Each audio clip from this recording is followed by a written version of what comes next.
주님께서 여러분과 함께 요한이 전한 거룩한 복음입니다.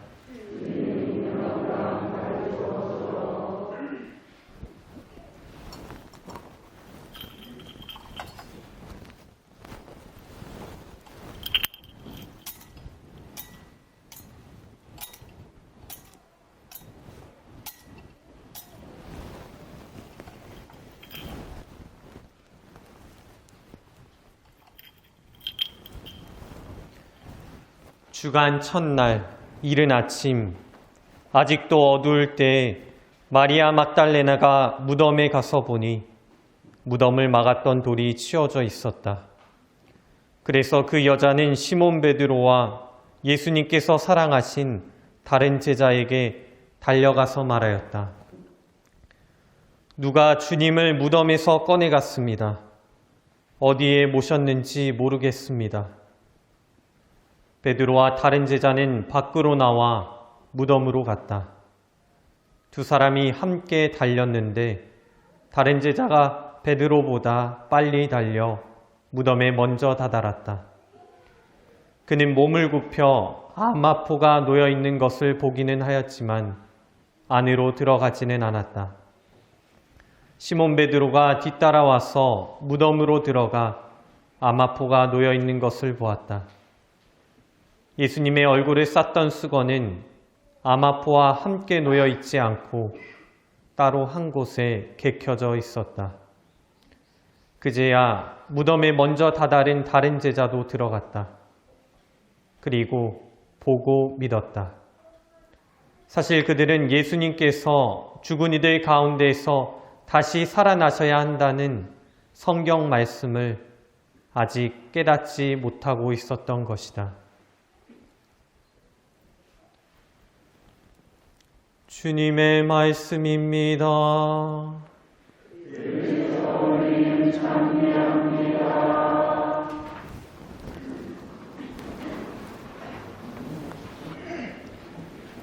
찬미 예수님.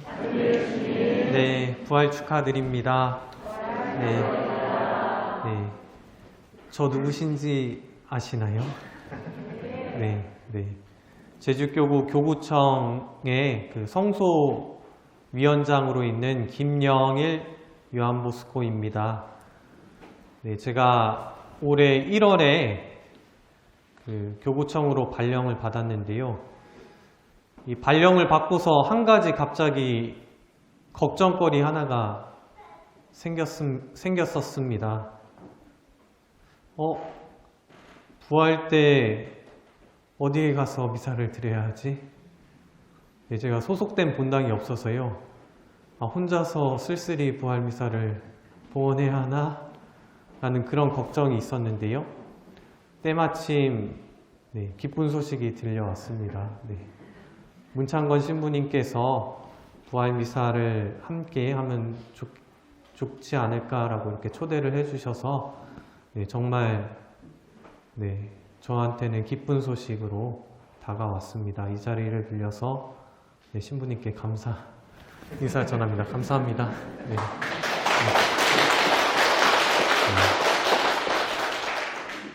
어제 성야미사도 함께 이렇게 봉헌을 했었는데요.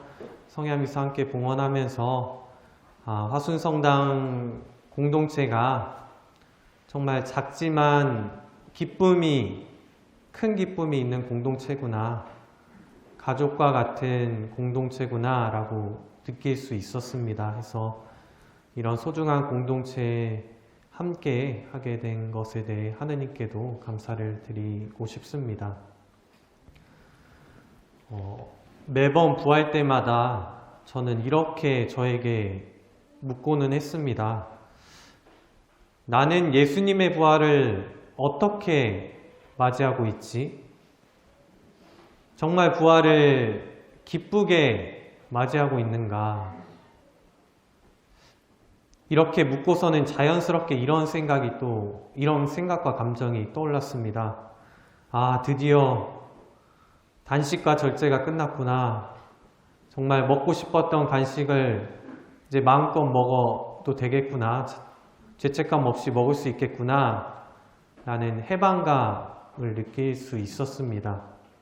그리고 정말 전례 준비를 했었는데 큰 실수 없이 잘 마쳤구나. 이제 한동안은 노래에 대한 압박감에서 벗어나겠구나 라는 그런 안도감 또한 느낄 수 있었습니다. 이처럼 저는 부활을 맞이하면서 해방감과 안도감이라는 두 감정이 먼저 다가왔습니다. 그러고 이런 저를 보면서 부활을 정말 예수님이 부활하셨다는 기쁨이 아니라 이에 부차적인 것에서 내가 안도감과 해방감을 얻고 있구나라는 생각에 한편으로는 침울하기도 했습니다. 그러면서 어떻게 하면 부활을 잘 맞이할 수 있을까라고 고민을 했었는데요. 이에 대한 답을 우리는 오늘 복음을 통해 찾을 수 있을 것 같습니다. 오늘 복음의 등장인물들은 어떻게 부활을 맞이하는 것이 제대로 부활을 맞이하는 것인지 우리에게 알려줍니다. 복음에서 예수님의 부활 사건을 접하게 된 이들에게서 발견할 수 있는 모습은 크게 두 가지라고 생각이 되는데요. 하나는 놀라워함이고 다른 하나는 서두름이었습니다. 오늘 복음의 마리아 막달레나는 예수님이 돌아가신 후에 예수님의 무덤을 찾아갑니다. 하지만 그는 예수님의 시신이 없어진 것을 발견하고 놀라워합니다. 그래서 서둘러 달려가 베드로와 예수님께서 사랑했던 제자를 찾아갑니다. 베드로와 예수님께 사랑받는 제자도 막달레나에게 소식을 듣고 놀라워합니다. 그리고 마찬가지로 서둘러 뛰어갑니다. 이처럼 오늘 복음의 등장인물들은 예수님의 부활 사건을 놀람과 서둠 이 두 가지 태도로 맞이했습니다. 사실 성경을 찬찬히 살펴보면요. 하느님의 활동이 정말 놀라움의 연속임을 우리는 발견할 수 있습니다. 하느님께서는 매번 우리의 예상을 뛰어넘는 분이심을, 그리고 우리가 기대했던 것과는 다른 방식으로 우리를 놀라게 하심을 우리는 성경 안에서 발견할 수 있습니다. 구약 성경에서 하느님께서는 이스라엘 민족들에게 그들을 억압과 불의에서 해방시켜줄 구원자 메시아를 약속했습니다. 그래서 이스라엘 민족들은 오랫동안 그들을 해방시켜줄 힘 있는 임금, 절대 권력을 소유한 임금을 기다렸습니다. 하지만 하느님께서는 이스라엘 민족들의 발행과는 다른 모습의 구원자를 보내주십니다. 그들이 기대했던 모습의 구원자의 모습을 보내주시지 않으셨습니다. 절대 권력의 임금의 모습의 메시아가 아닌 시골 촌동네 목수의 아들의 모습의 메시아 그리스도를 보내주신 것입니다. 그리고 이 예수라는 그리스도라는 예수 또한 새로운 모습, 우리가 기대했던 모습과는 다른 모습을 보여줍니다. 예수 그리스도는 사람들을 모아 군대를 조직하고 새로운 나라를 만든 것이 아니라 십자가라는 정말 우리가 생각지도 못한 놀라운 방법을 선택함을 보여줍니다. 그리고 그 십자가 죽음으로 허무하게 끝나버릴 것 같았던 것을 부활이라는 놀라운 사건으로 모든 것을 뒤집어 버렸습니다. 죄에서, 죽음에서, 고통에서, 억압에서 모든 것들을 부활이라는 놀라운 사건 하나로 정말 아무도 예상치 못한, 기대하지 못한 그 부활이라는 사건을 통해 모든 것들을 한순간에 뒤집어 버리신 것입니다. 이처럼 하느님께서는 우리의 예상을 뛰어넘는 방법을 통해 놀라움을 선사하시는 분이십니다. 그리고 이 놀라움은 성경에서만 벌어지는 일이 아닙니다.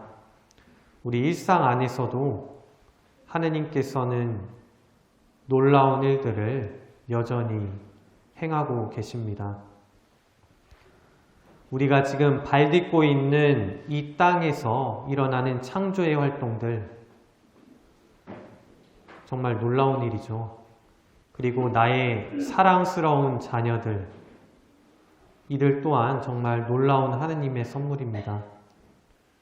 그리고 우리가 신앙생활 안에서 받게 되는 칠성사들, 특히 성체성사와 고해성사를 통해 하느님께서는 매번 우리에게 놀라우신 일들을 행하십니다.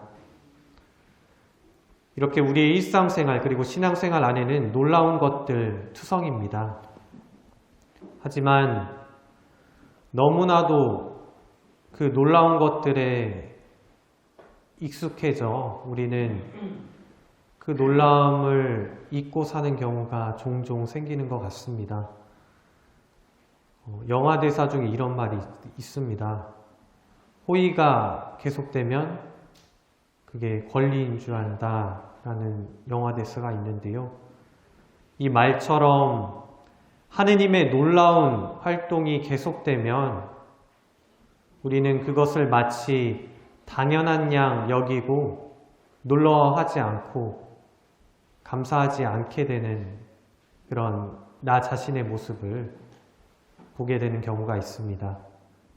그래서 부활 또한 매년 돌아오기에 놀라운 기쁨이 아닌 하나의 반복되는 것에 지나게 돼버리는 그런